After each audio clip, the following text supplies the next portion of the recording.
Well, she struggled living on the streets for 15 years. One thing I didn't do is question why me, I just knew it'd be over. Thanks to a Little Rock shelter, that woman will sleep in her own home tonight. Because Community Matters KRK4's Leah Uko is here with why the shelter and this woman say it takes a village to help raise just one person. Leah? Yeah, Shannon, even though this woman you're about to meet thanks the women's shelter in Little Rock for helping her escape homelessness, the shelter doesn't take all the credit. It says resource centers, caseworkers, treatment centers all play a part. But most importantly, the person in need of help has to first want it. Birds and traffic, the only form of company for Barbara Ray, who lived inside this car. It was lonely in the car. It was scary. And you just felt like life was through offering you anything.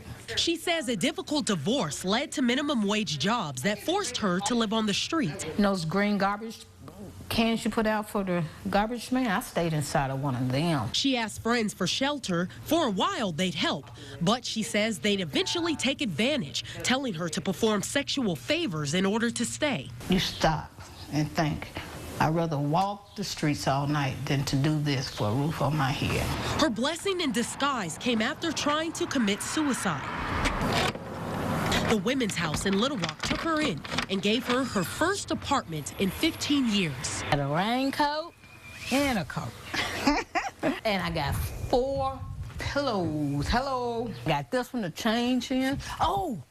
Besides constant prayer, Barbara thanks the director, Kara Myers, for seeing her potential. Help them to see that they matter to somebody. That's a success. Myers bounces the credit back, saying it took more than just her to help Barbara escape a bad life. There are just numerous people that if it wasn't for everybody doing their part, we wouldn't be here.